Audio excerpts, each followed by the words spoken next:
자, 전반부 세 문제 풀어봅시다. 윗글에 대한 설명으로 가장 적절한 것은 선지를 보니까 적절한 거 찾는 거고 글 전체의 흐름만 파악하면 되는 문제죠. 얘 같은 경우에는 1문단이랑 마지막 문단 보고 풀어주시면 돼요. 만약에 그러니까 무조건 그러라는 건 아닌데 긴 지문일수록 정리하는 문단이 마지막에 나올 가능성이 높거든. 왜 덥냐? 앞에서도 주제 던져주고 마지막으로 정리하고 기승전결 완벽한 글을 좋아한단 말이에요. 그래서 앞이랑 뒤를 읽어주면 뭐예요? 1문단은 뭐였어요? 콘크리트가 나왔고 판테온이 나왔죠.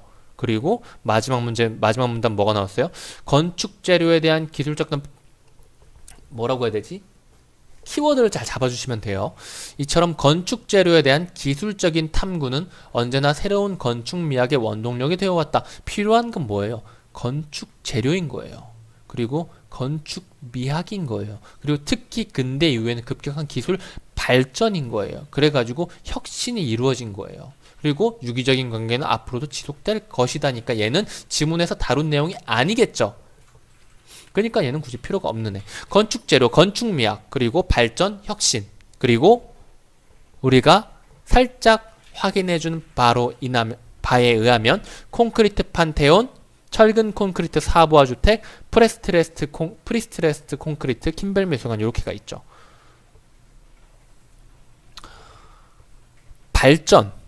발전이라는 키워드.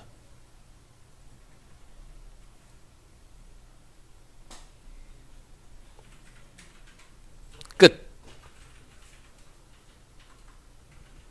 요것은 이렇게 키워드만 잘 잡아줘가지고 얘네가 전부 다 들어가 있는지 전부 다 딱딱 따박따박 들어가 있지는 않을 테지만은 필요한 애는 들어가 있겠죠. 발전 또는 혁신 둘 중에 하나가 들어간다면은 발전은 혁신도 포함할 수 있고 혁신이 발전도 포함할 수 있는 단어들이니까 서로 포함할 수 있는 단어들이니까 발전 또는 혁신을 찾아줬다면 바로 풀 수 있었던 거죠. 아니면은 쭉 읽고 나가지고 그렇구나 하고 풀어도 돼요. 얘는 지문을 잘 읽느냐 잘 못 읽느냐 그걸로 풀 수도 있기는 하지만 이렇게 앞뒤에서 주제만 잘 찝어가지고 풀 수 있는 문제이기도 합니다. 두 번째 문제. 제가 여기에서 바로 가라 그랬죠. 판테온 가라 그랬죠. 판테온의 돔에서 상대적으로 더 얇은 부분은 상부 쪽이다. 돔의 상부로 갈수록 두께를 점점 줄였다. 적절하지 않은 거 찾는 거. 이건 적절한 거죠. 4번. 판테온. 천장을 두어 빛이 위에서 들어올 수 있게 했나요? 천장을 내어 빛이 채울 수 있게 했죠. 그러면은 얘는 맞으니까 사부화 주택도 봐줄까요? 천장에 군형이 있는지, 천장에 빛이 들어오는지.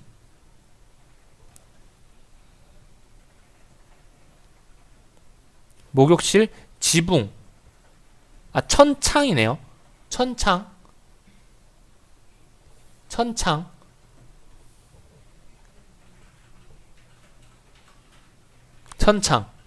둘 다 있죠. 그리고 사부화 주택 여기 있으니까 사부화 주택 그냥 2번 가줍시다. 지붕은 여유를 즐길 수 있는 공간.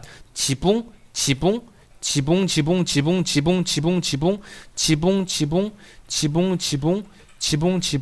평평하고 넓은 지붕,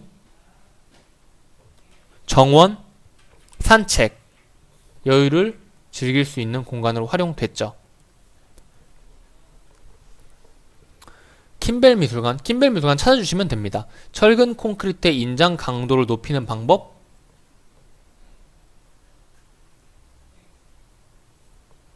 여기 있고요. 그렇게 해서 넓고 개방된 내부 공간을 확보했나요?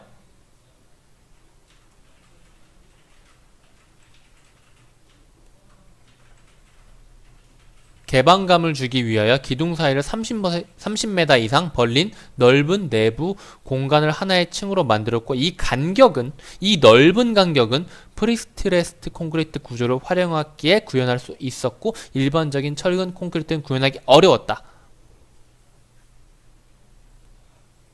그러네요. 그럼 5번인데 모두 층을 구분하지 않도록 구성하여 개방감을 확보했나요?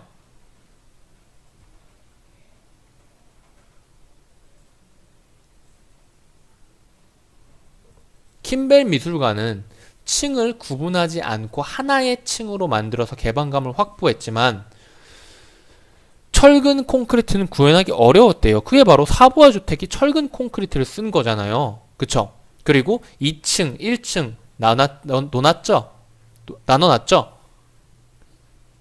그래서 5번이 답. 모두가 틀린 말입니다. 그리고 27번. 윗글을 바탕으로 추론한 내용으로 가장 적절한 것은 당기는 힘에 대한 저항은 철근 콘크리트가 철제부터 이 부분이 있었죠? 어디죠? 인장 강도죠? 인장 강도.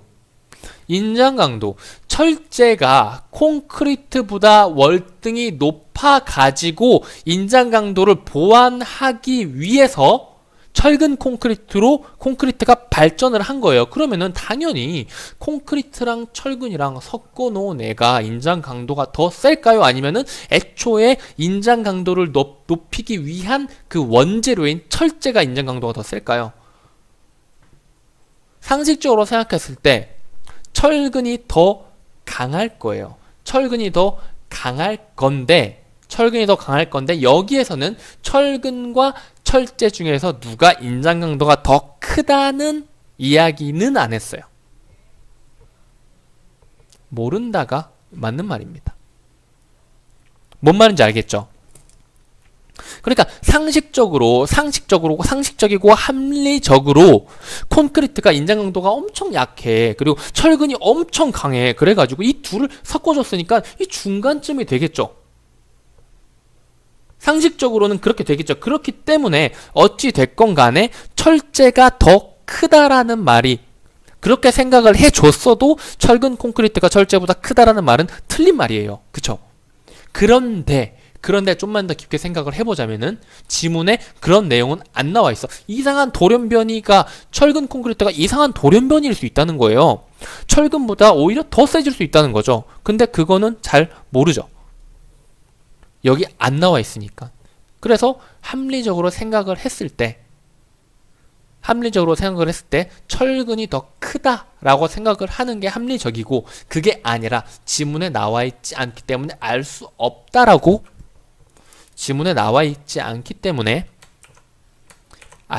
없다라고 생각하고 풀었어도 어쨌든 간에 얘는 X가 나옵니다. 2번. 일반적으로 철근을 콘크리트의 보강재로 사용할 때는 압축력을 많이 붙는 부분에 넣지 않죠. 어디 나왔죠?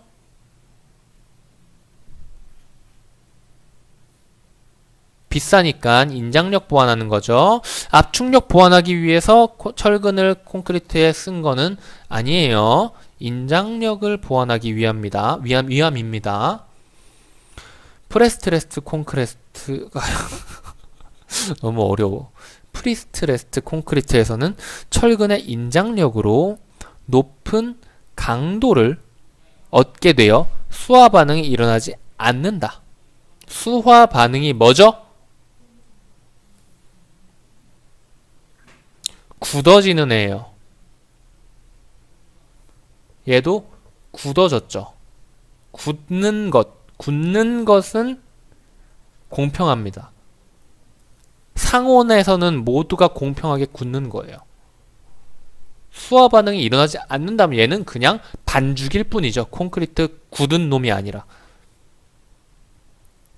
수화 반응은 상온에서 그냥 일어나는 겁니다. 4번. 프리스트레스트 콘크리트는 철근이 복원되려는 성질을 이용하여 콘크리트의 압축력을 줌으로써 인장 강도를 높이고, 우리 방금 전에 무슨 설명했죠? 여기? 무슨 설명했죠? 철근을 당긴 상태에서 콘크리트를 부어가지고 굳혔어. 그렇게 굳었는데 다 굳은 상태에서 얘를 놔줬어. 그러니까 당겨진 애가 줄어들면서 이 굳은 콘크리트가 압축되겠죠.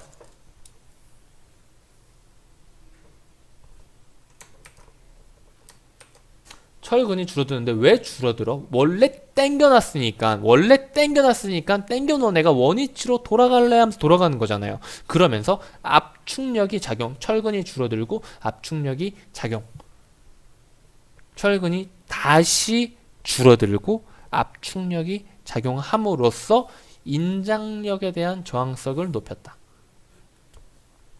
4번이 맞는 말이네요. 5번 왜 틀렸는지도 볼까요?